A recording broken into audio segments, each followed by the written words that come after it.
സർക്കാർ ജീവനക്കാരുടെ ശമ്പളം മിനിമം 69,000 രൂപയാക്കുന്നതിനെ കുറിച്ചുള്ള ചർച്ചയാണ് ഇപ്പോൾ നടക്കുന്നത്.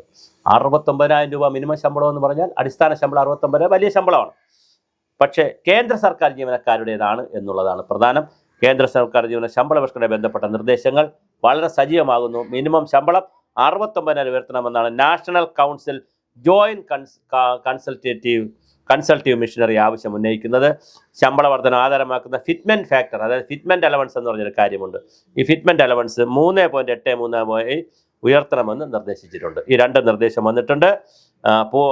ഈ ആവശ്യം പൂർണ്ണമായി അംഗീകരിക്കാനുള്ള സാധ്യത കുറവാണ്. 69,000 രൂപ എന്ന് പറഞ്ഞാൽ വലിയൊരു എമൗണ്ടാണ്. അത് സാധ്യതയില്ല. സാമ്പത്തിക സാഹചര്യം കൂടി കണക്കിലെടുക്കും.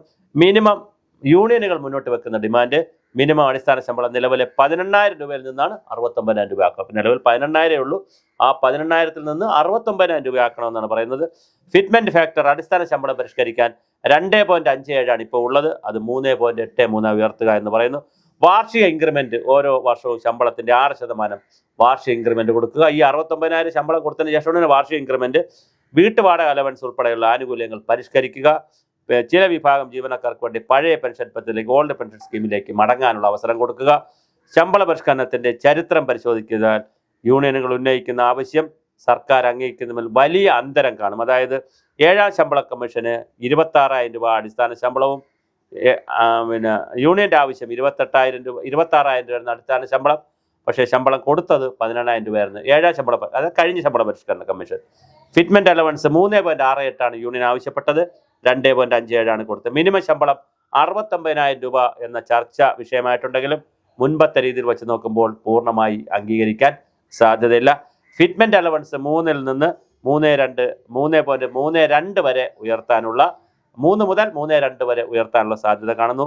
ഫിറ്റ്മെന്റ് ഫാക്ടർ 3.3-ൽ 3.32 വരെ ആണെങ്കിൽ മിനിമം ശമ്പളം 54,000 മുതൽ 58,000 വരെ ആകാനുള്ള സാധ്യതയുണ്ട്. അപ്പോൾ 18,000-ൽ നിന്ന് 54,000-ഉം 58,000-ഉം ആകാനുള്ള സാധ്യതയുണ്ട്. എന്നാൽ 69,000 ആകാനുള്ള സാധ്യത കുറവാണ്. യൂണിയനുകൾ 69,000 ഉയർന്ന മുന്നോട്ട് വയ്ക്കുന്ന ചർച്ചകളിൽ കൂടുതൽ ആനുകൂല്യം നേടിയെടുക്കുന്നുള്ള ഒരു പ്രഷർ ടാറ്റിക്സ് മാത്രമാണ്, ഒരു സമ്മർദ്ദ തന്ത്രം മാത്രമാണ് എന്ന് യൂണിയനുകൾക്കും അറിയാം. അത് നടക്കാവുന്ന ഒരു എമൗണ്ട് അല്ല. എന്നാലും അങ്ങനെ ഒരു ചർച്ച വന്നിട്ടുണ്ട്. ഖജനാവിന് അങ്ങനെ അഥവാ യൂണിയൻകാർ പറയുന്ന അതേപടി അംഗീകരിച്ചാൽ വലിയ ബാധ്യതയായിരിക്കും ഖജനാവിന് വരുന്നത്. അതിനുള്ള ഒരു സാധ്യതയുമില്ല.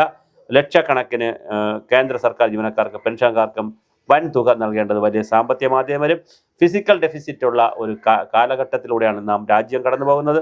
ധനക്കമ്മി, ശമ്പളത്തിന് വലിയ തുക മാറ്റിവെക്കേണ്ടി വരുന്നത് രാജ്യത്തെ ഫിസിക്കൽ ഡെഫിസിറ്റിനെ, ധനക്കമ്മിയെ കാര്യമായി ബാധിക്കാനുള്ള സാധ്യതയുണ്ട്. അടിസ്ഥാന വികസനവും ക്ഷേമ പദ്ധതികൾക്കും മാറ്റിവെക്കുന്ന തുകയിൽ കുറവുണ്ടാകാൻ സാധ്യതയുണ്ട്. കേരളം പോലെ സംഭവിക്കും. കേരളത്തിൽ 75 മുതൽ 80% പൈസയും കൊടുക്കുന്നത് ശമ്പളത്തിനും റവന്യൂവിൻ്റെ കൊടുക്കുന്ന ശമ്പളം പോലുള്ള പെൻഷൻ കാര്യങ്ങൾക്കാണ്. അതുപോലെ രാജ്യമാകും. അതുകൊണ്ട് ഒരു കാരണവശാലും അങ്ങനെ ഒരു സാധ്യതയില്ല. ഇപ്പോഴും 8ാം ശമ്പള വർക്കിൻ്റെ പ്രവർത്തനങ്ങൾ പ്രാഥമിക ഘട്ടത്തിൽ നീങ്ങിയിട്ടേ ഉള്ളൂ. അത് സീരിയസ് ആയിട്ടും വലിയ അടുത്ത ഘട്ടത്തിൽ നീങ്ങിയിട്ടില്ല. വിവിധ സ്റ്റേക്ക് ഹോൾഡേഴ്സുമായി വരുന്ന, കാരണം ഇതിനിടയ്ക്ക് തെരഞ്ഞെടുപ്പുകളും മറ്റു കാര്യങ്ങളൊക്കെ വന്നു സംസ്ഥാനങ്ങളിലൊക്കെ. അതുകൊണ്ട് തന്നെ അടുത്ത ഏതാനും മാസങ്ങൾക്കുള്ളിൽ ഈ സ്റ്റേക്ക് ഹോൾഡേഴ്സുമായിട്ടുള്ള ചർച്ചകൾ നടക്കും. കമ്മീഷൻ്റെ ശുപാർശകൾ ലഭിച്ചതിന് ശേഷം വിശദമായി സർക്കാർ അത് പരിശോധിക്കുകയും നടപ്പിലാക്കുകയും ചെയ്യും. 69,000 എന്ന മിനിമം ശമ്പളം നിർദ്ദേശം മാത്രമാണ്. സർക്കാരിൻ്റെ സാമ്പത്തിക ശേഷിയും കമ്മീഷൻ്റെ ശുപാർശകളും പരിഗണിച്ചായിരിക്കും അന്തിമ തീരുമാനമെടുക്കുക. അങ്ങനെ 10 വർഷത്തിലൊരിക്കൽ ശമ്പള പരിഷ്കരണം നടക്കുന്ന കേന്ദ്ര ഗവൺമെൻറ്റിൻ്റെ 8ാം ശമ്പള പരിഷ്കരണ കമ്മീഷനാണ് ഇപ്പോൾ പ്രവർത്തിക്കുന്നത്.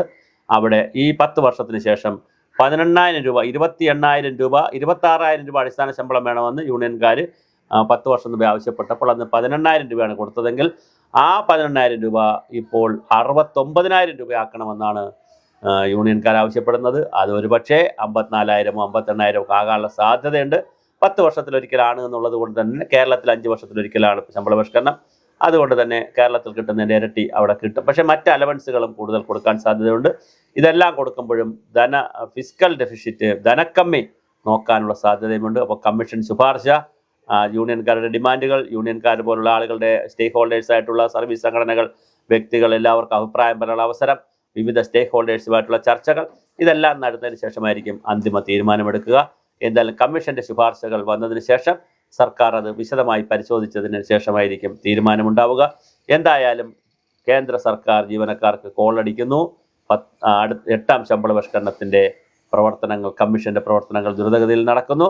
ഇപ്പോൾ കുറച്ച് സ്ലോ ആണെങ്കിലും ഇനി സ്റ്റേക്ക് ഹോൾഡേഴ്സ് വർക്ക്ഷോപ്പുകൾ കൂടി കഴിഞ്ഞാൽ, അല്ലെങ്കിൽ അവരിൽ നിന്ന് വിവരങ്ങൾ പല രൂപത്തിലെടുക്കും. വർക്ക്ഷോപ്പുകൾ നടത്താറുണ്ട്, പിന്നെ വാട്സപ്പ് വഴി വിവരങ്ങൾ എടുക്കാറുണ്ട്, പിന്നെ വെബ്സൈറ്റ് വഴി എടുക്കാറുണ്ട്. അങ്ങനെ പല രൂപത്തിലാണ് എടുക്കുന്നത് രാജ്യത്ത്.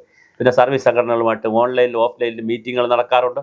ഇതെല്ലാം വിവിധ സ്റ്റേക്ക് ഹോൾഡേഴ്സുമായിട്ടുള്ള ചർച്ചകൾക്ക് ശേഷം ആയിരിക്കും 8ാം ശമ്പള പരിഷ്കരണ കമ്മീഷൻ അന്തിമ റിപ്പോർട്ട് തയ്യാറാക്കുന്നത്.